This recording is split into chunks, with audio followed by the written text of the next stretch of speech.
Hey guys, Professor Bill, Comic Book University, and Uncanny X-Men issue number 11. You might notice that hefty $7.99 cover price right there. Worth it. Totally worth it, man. Nice, big, fat, thick book like that. There's a lot of thick books today, man. Whole lot of thick books this week. And I mean, this right here, this is just a cover like no other. Love that. Love it. You know what? Let's just get started on this really quick, all right? So Matthew Rosenberg is the writer. Salvatore LaRocca is the artist. Rachel Rosenberg is the color artist. Oh my God, the Rosenbergs. They're freaking taking over. Wolverine Returns. All of these stories are written by Matthew Rosenberg. But the Wolverine Returns story is the... This is Forever is part 1. Is right here. Bang. Okay, then Wolverine Returns, John McCrea and Mike Spicer do the art. And the last Blindfold story, Juanan Ramirez does the art and Rachel Rosenberg does the colors for that. VC's Joe Caramonga does the letters for everything.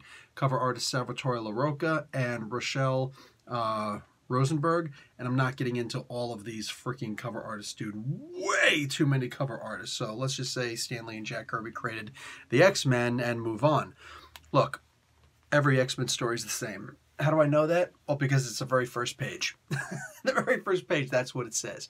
Every X-Men story is the same. And for the most part, you know, to a very strong degree, yes, the whole written continuity of the X-Men is about these people trying to survive. And they are your everyman. Literally, your everyman.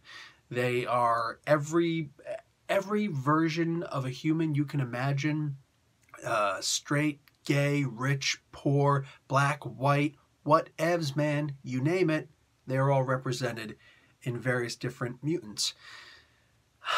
And somehow they all have to come to the common sense decision to stay alive, to fight their way through extinction. But in this particular case, all of the X-Men are dead. There are very few who are still around, but they're around. And of course, you got the Purifiers and the Reavers and One and all these other different groups who are going after the remaining mutants, trying to off them all, trying to kill them all, trying to make them all go the way of the dodo. We know that they're actually all away in the Age of X universe. Basically Age of X it would be. It's different. It's all different. But Scott Summers is back. Cable is still around, Jamie Madrox is still around, Linda Miller is still around, and of course Callisto and Blindfold are still around. Wolverine shows up too, because, you know, he's been around.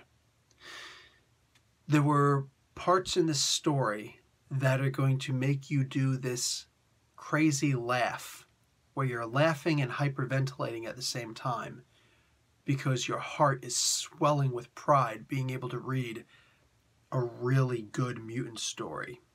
Look, I know there's a lot of people who liked and didn't like X-Men Gold, X-Men Blue, even X-Men Red. But, yeah, this issue, it does something more than what those issues have done. It's like you go back and you realize that a lot of those stories, as great as many of them were, they didn't necessarily get down to the very root of what the X-Men were. And this is a stripped down, bare and basic, back to origins, you know, the brass tacks of what the X-Men are. And then it's completely flipped on its ear. So you get an original story and you get a similar story all rolled up in one. I think that my favorite part of this comic book is the idea that once you realize Blindfold is here, time doesn't really have any linear meaning anymore. Oh, you can still tell which direction time is supposed to go. But make no mistake, when you're reading this comic book, and you should read the entirety of this comic book at least twice.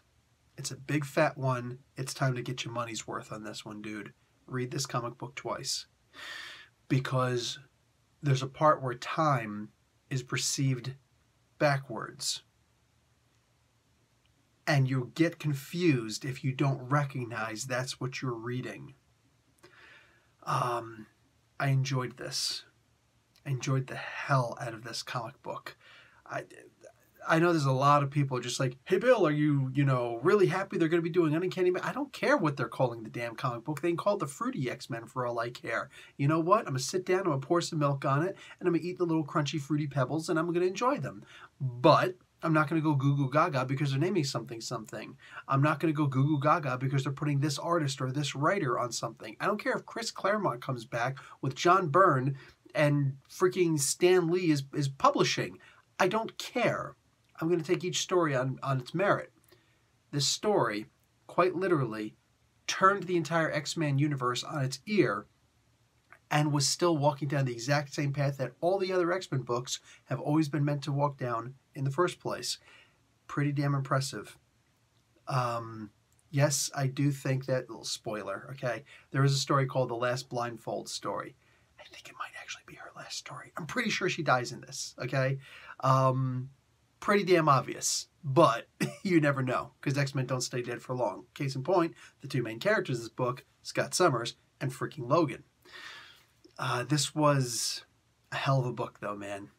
For only having two main characters in here and then barely being together, and then it's a back and forth with, oh, wait, they're not together anymore. No, they're back together. Wait, no, they're not back together anymore. But they really only met once.